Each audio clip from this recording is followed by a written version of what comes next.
এই ছেলে পেলেগুলো নামাজ পড়ে না, এই ছেলেগুলো সারা দিন রাত মোবাইল টিপতেছে। আমি সেদিন আব্বা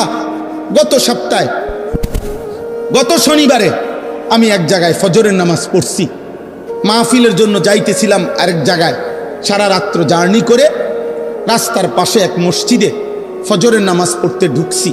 আমি এবং আমার শায়েখ আল্লামা মুফতি মুশতাকুর নবী কাসিমি, আমরা দুইজনের গাড়িতে ফজরের নামাজের জন্য ঢুকে দেখি, আল্লাহর কসম এই কোরআন হাতে বললাম, মসজিদের মধ্যে দেখছি শুধু দুইজন মুসল্লি, দুইটা ছেলে, ইমাম সাহেবটাও একটা ছেলে, মুসল্লিটাও একটা ছেলে। এই দুইটা ছেলে ছাড়া একটা লোক মসজিদে নেই, একটা লোক নাই, একটা লোক নাই। ছেলেটা বলল, হুজুর এটা 3 মৌজার জামে মসজিদ। মানে 3 মৌজা পর্যন্ত ভাই, এক গ্রামে তার এক মৌজা না, কয়েক গ্রাম মিললে একটা মৌজা হয়।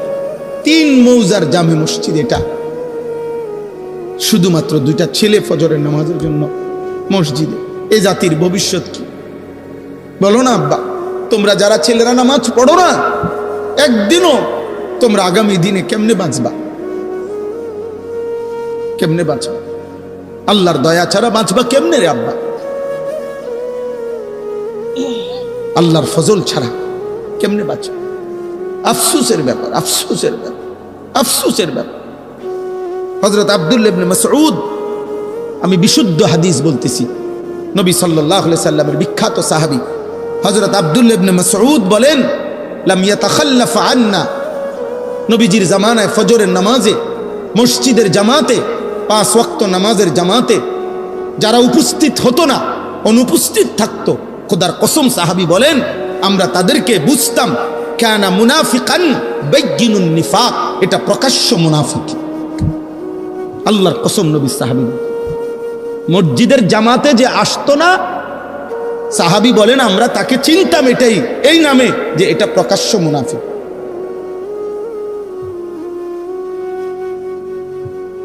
এজন্য যুবক, মাশাআল্লাহ এখানে লেখা আছে, সপ্তগ্রামের সকল যুবক বৃন্দ সার্বিক সহযোগিতা, নওজোয়ান তোমরা যারা এই মাহফিলের সাথে সম্পৃক্ত, তোমাদের অনেকের গলায় বেইস আছে, আমি তোমাদেরকে বলি, তোমরা যদি আমগরে ভালোবাসে থাকো, মহব্বত করে থাকো, এই মহব্বতের দাবি নিয়ে বলতেছি আব্বা, তোমরা একজন আরেকজনকে আগামীকালকে মিটিং করো, পরামর্শ করে বসো যে আমরা এক বন্ধু আরেক বন্ধুকে ফজরের নামাজের জন্য ডাকবো।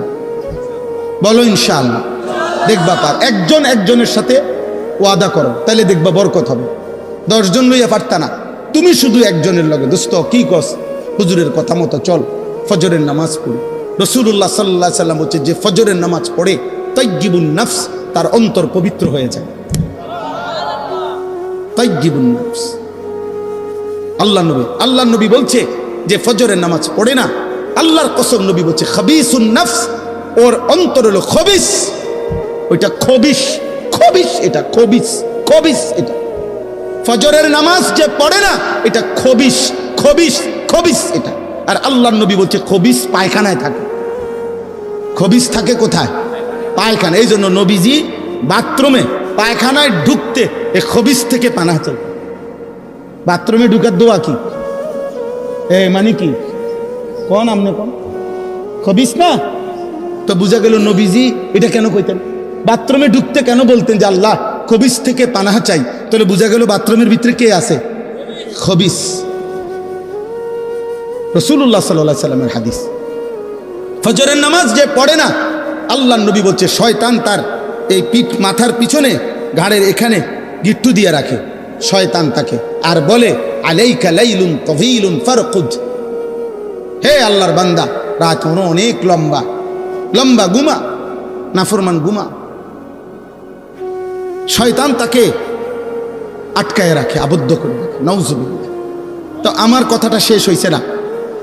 রাসূলুল্লাহ সাল্লাল্লাহু আলাইহি সাল্লাম এই সূরা হুদ, এই যে কথাটা বলতেছিলাম, 5টি জাতির আযাবের বর্ণনা ওই সূরার মধ্যে আছে। কোন সূরা বলেন তো? সূরা হুদ, 11 নম্বর সূরা কোরআনে।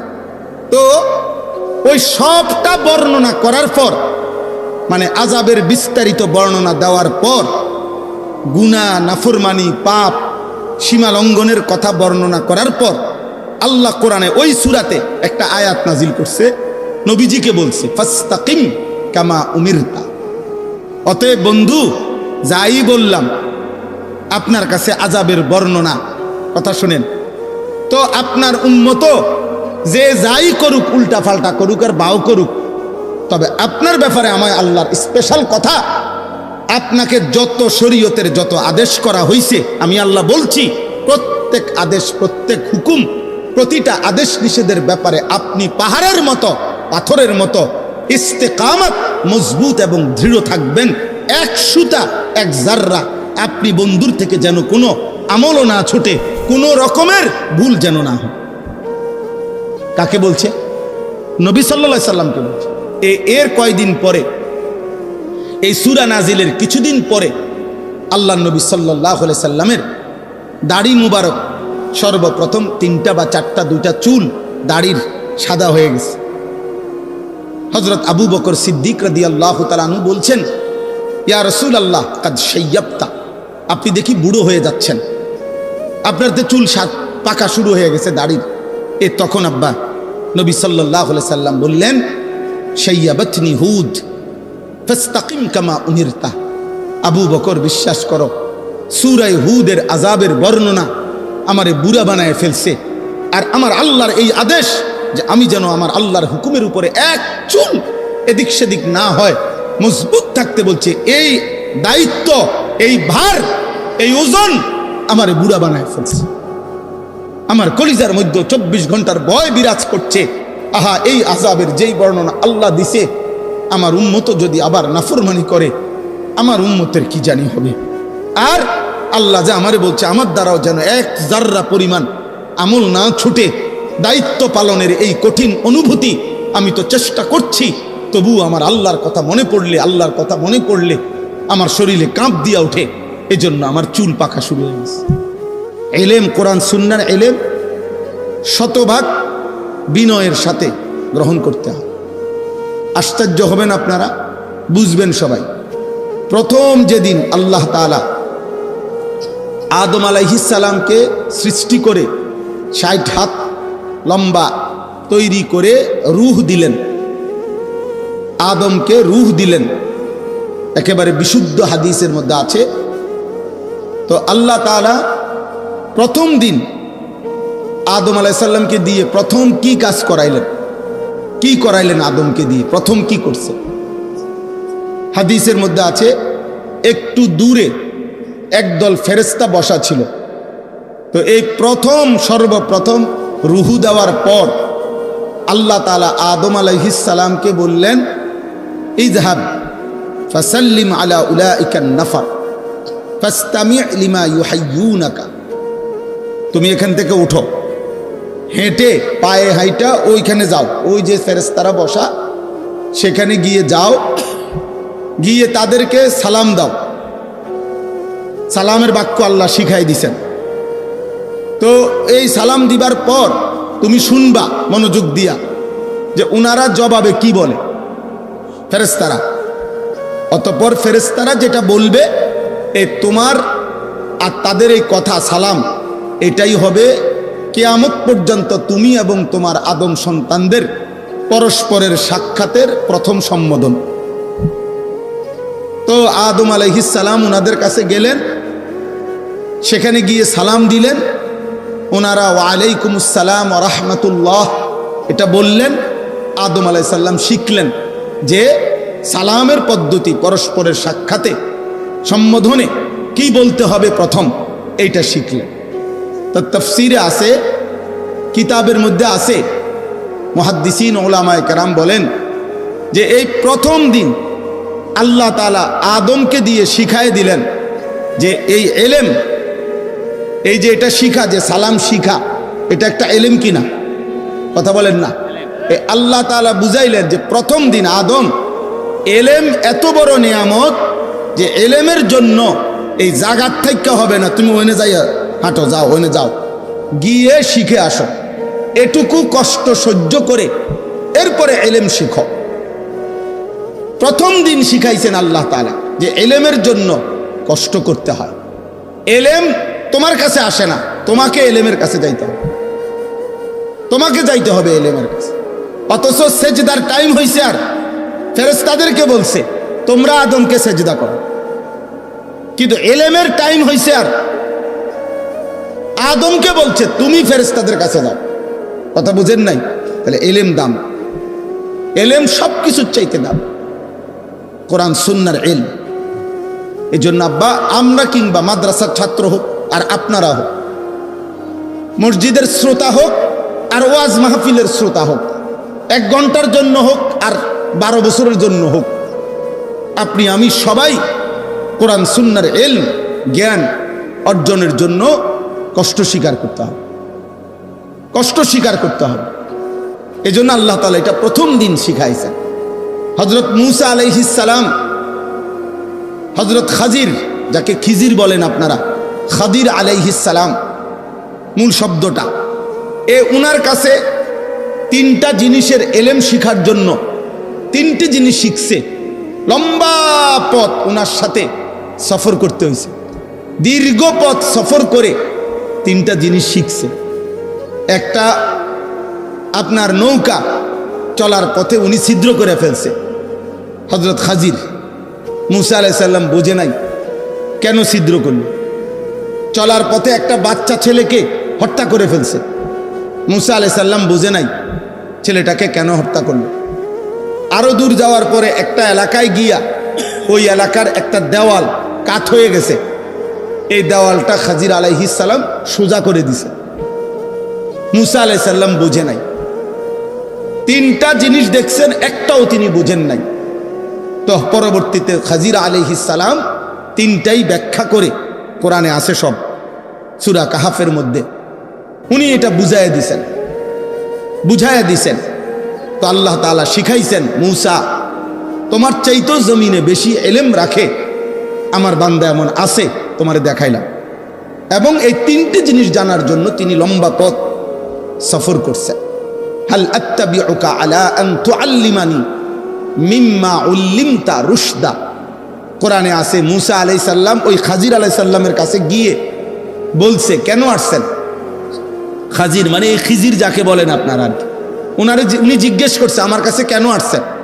বলছে আপনাকে আল্লাহ তাআলা যে ইলম দিছে, আমি আপনার সঙ্গী হিসাবে কিছু সময় থাকতে চাই, আপনার কাছ থেকে ইলম অর্জন করতে চাই, ইলম অর্জন করতে চাই।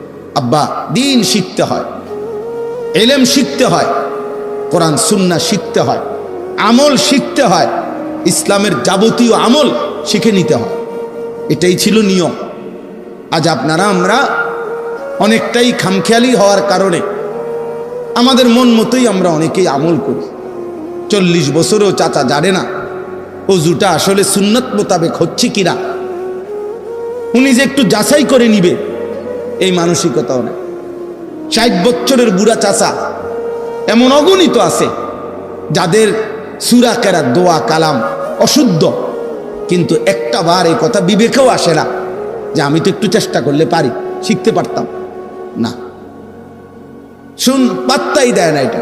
এই পান খায়, বন খায়, গপ মারে, মন মতো নামাজ পড়ে, মন মতো উজু করে, নিজের মতো করে 4 রাকাত সুন্নত পড়ে ফেলছে 1 মিনিটে, 1.5 মিনিটে, কি পড়ে না পড়ে।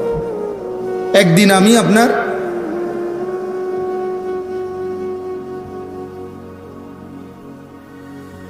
একজনকে দেখছি চেয়ারে বসে নামাজ পড়তেছে, তো একটু পরে দেখি হাতের দূর বাইর করে, আবার দূর হাত পায়, আবার পরে আমি নামাজ শেষে গেলাম, চাচা এটা কি করলেন? এদ্দুর কি? যে এদ্দুরটা হলো রুকু, আর এই বেশিটা হলো সে বলেন এটা নি রুকু। আপনার বাপ দাদা 14 গোষ্ঠী শুনছি নি এটা রুকু? পৃথিবীর কোনো আলেম বলবি নি এটা রুকু, এটা নি রুকু, হাতের এই কদ্দুর বাড়ালি নি রুকু। আমি বললাম তা আপনি এটা কোত্থেকে শিখলেন? এটা রুকু, এটা সেজদা, মাথা কই, আমনে কই? আশ্চর্য কথা। অনেকের তো এটা হইল কথা? এটা বুঝি দিন যে আমি নামাজ পড়তেছি, আমার আশেপাশে দেখেছি অনেকে এরম করে, এটাই নামাজ? আশ্চর্য। আপনি বসে নামাজ পড়লে ইশারায়, তো ইশারা কি হাতেরই নি ইশারা না মাথার ইশারা? তাইলে খামখেয়ালি, জানারও মানসিকতা না, জানারও মানসিকতা। অসংখ্য মুসলমান। এজন্য বাপ, এটা জরুরি বুঝা, দিন শিখতে হয়। হাদিসের মধ্যে আছে, হযরত মালিক ইবনুল হুয়াইরিস, বুখারীর হাদিস, রাদিয়াল্লাহু তাআলা আনহু বলেন, আমরা কয়েকজন কিশোর যুবক সাহাবী, ওয়া নাহনু শাবাবাতুন মুতাকারিবুন, সমবয়সী যুবক, আমরা নবীজির কাছে আসলাম দিন শিখার জন্য। ফাআকামনা ইনদাহু 20 লাইলা, অতঃপর নবীজির কাছে আমরা পূর্ণ 20 দিন নবীজির কাছে আমরা ছিলাম। ওনারা দূরবর্তী অঞ্চলের সাহাবী, কিন্তু আয়েশা 20 দিন নবীজি সাল্লাল্লাহু আলাইহি সাল্লামের কাছে এসে দিন শিখছেন। 20 দিন পরে নবী সাল্লাল্লাহু আলাইহি ওয়াসাল্লাম ওনাদেরকে বললেন, ইরজিউ ইলা আহলিকুম ওয়া আল্লিমুহুম ওয়া মুরুহুম, তোমরা এবার তোমাদের পরিবার এলাকার কাছে ফিরে যাও, তাদেরকে ইলম শিখাও, তাদেরকে আল্লাহর হুকুমের প্রতি আদেশ করো। ওয়া ইযা হাদারাতিস সালাহ ফালিউআদ্দিন আহাদুকুম, যখন নামাজের ওয়াক্ত হবে তোমাদের একজন আজান দিও। ওয়ালিয়া উম্মাকুম আকবারুকুম, এবং তোমাদের মধ্যে বয়সে যে বড় সে ইমামতি করবে। তো 20 দিন থাকার বরকতে আল্লাহর নবী সাল্লাল্লাহু আলাইহি সাল্লাম এখন উনাদেরকে আজান ইমামতির সার্টিফিকেট দিয়ে দিয়েছে। বললেন না যে একজন কি করো ইমামতি। তো সাহাবীরা 20 দিন থেকে ওনারা দিন শিখছেন। হাদিসে স্পষ্ট আছে, এক সাহাবী আয়েশা নবী সাল্লাল্লাহু আলাইহি সাল্লামকে বলছেন, ইয়া রাসূলুল্লাহ, আমি নামাজ কিভাবে পড়বো আমাকে বলে দেন। আল্লাহ নবী সাল্লাল্লাহু আলাইহি সাল্লাম বললেন, সাল্লি মা'ানা ইয়াউমাইন, 2 দিন আমাদের সাথে থাইকা নামাজ পড়ো। 2 দিনে সাহাবী নবীজির সাথে থেকে 10 ওয়াক্ত নামাজ তিনি পড়ছেন। আল্লাহ নবী সাল্লাল্লাহু আলাইহি সাল্লাম এবার বললেন, এই 2 দিনে আমাদের সাথে যে নামাজ পড়তে দেখছো এভাবে নামাজ। তাইলে শুধু মুখে বলে দিছেন না সাথে রেখে শিখাইছেন? কথা বলেন না, সাথে রেখে শিখাইছেন, সাথে রেখে শিখাইছেন। প্রথম যেদিন মেরাজের রাতে নামাজ ফরজ হয়েছে 5 ওয়াক্ত, তো নবীজি যখন জমিনে ফিরে আসলেন পরের দিন 2 দিন টানা হযরত জিবরিল আলাইহিস সালাম এবং আমাদের নবী সাল্লাল্লাহু আলাইহি ওয়াসাল্লাম, শুধু এই 2 জন, জিবরাইল ইমাম, নবী সাল্লাল্লাহু আলাইহি সাল্লাম তার পিছনে দাঁড়িয়েছেন। 2 দিনে 5 ওয়াক্ত করে 10 ওয়াক্ত নামাজ পূর্ণ 2 দিন জিবরাইল নবীজিকে দেখাইছেন। দেখানোর পরে জিবরাইল বলছেন, ইয়া রাসূলুল্লাহ, এই 2 দিন কেন পড়াইলাম?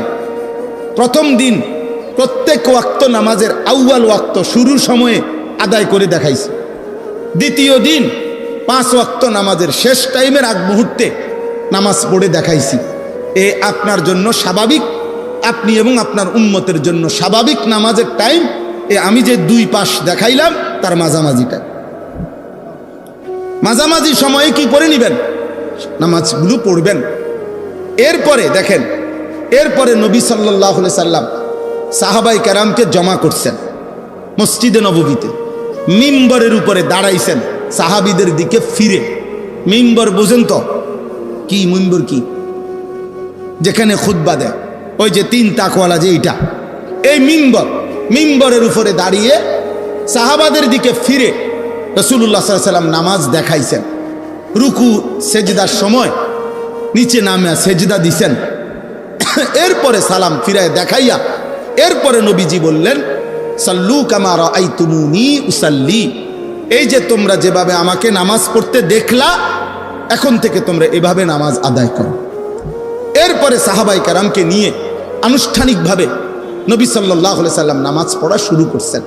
তাহলে নিজে আগে জিবরাইল থেকে 2 দিন বুঝে নিছেন, আবার সাহাবায়ে কেরামকে হাতে কলমে প্র্যাকটিক্যাল বুঝাইয়া দিছেন। এরপরে নিজে সাহাবাদেরকে নিয়ে আদায় করছেন। তাইলে আমাদের উচিত আব্বা দিন শেখা দরকার। আপনি হয়তো বলে, হুজুর আমি নামাজ পারি না, আপনার পারার মধ্যে এখনো ভুল আছে। মনে রাখবেন, কোরআনুল কারীমের মধ্যে আছে, একজন ইমানদার বান্দার আমলের ক্ষেত্রে, প্রত্যেক আমলের ক্ষেত্রে আল্লাহর চাওয়া কি? শুধু আমল না, বরং আল্লাহর চাওয়া হলো আহসানে আমল, লিয়াবলুয়াকুম আইয়ুকুম আহসানু আমালা। আল্লাহ তাআলা বলেন, বান্দা আমি শুধু আমল চাচ্ছি না, আমি চাচ্ছি প্রতিটা আমল সর্বোচ্চ সুন্দর হোক, সেটা চাচ্ছি। শুধু কি চাচ্ছি না বলেন না, শুধু আমল না, শুধু আমল না, কোন রকম জোরাতালির নামাজ না, কোন রকম জিকির না, কোন রকম নামাজ না, কোন রকম তেলাওয়াত না, কোন রকম ইসলামে অনুমোদিত নয়। ইসলামে কোন রকম বলতে কিছু নাই, আপাতত বলতে ইসলামে কোনো বিধান নাই, সব বিধানই পূর্ণাঙ্গ, সব বিধানই কি পূর্ণাঙ্গ, পূর্ণাঙ্গ। আপাতত কোন রকম বলতে কিছু নেই। তাইলে প্রত্যেক মুসলমান প্রতিনিয়ত আহসান, আরো সুন্দর, আরো সুন্দর করা, এই মানসিকতা থাকা, এটা আল্লাহ তাআলার পক্ষ থেকে আমাদের জন্য চাওয়া। তোমার নামাজ আরো সুন্দর করা দরকার, তোমার রুকু আরো সুন্দর করা দরকার, তোমার সেজদা আরো সুন্দর করা দরকার, তোমার জিকির আরো সুন্দর করা দরকার, তোমার তেলাওয়াত আরো সুন্দর করা দরকার, তোমার আল্লাহ তাআলার ইবাদত আরো সুন্দর করা দরকার। আহসান আহসান আহসান, আরো সুন্দর।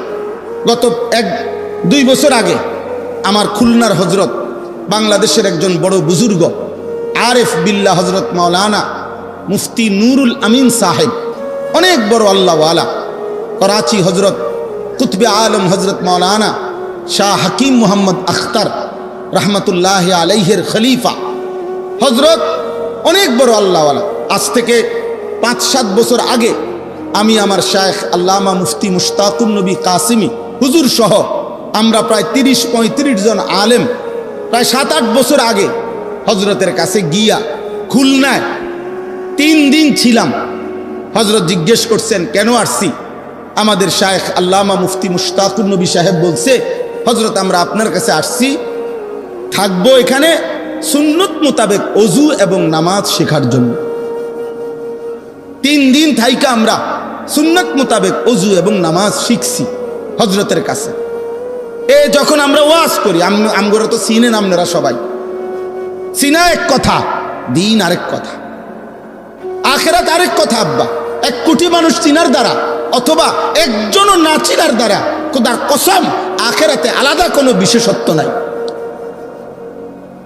হাসরের মাঠে আলাদা কোনো বিশেষত্ব নাই।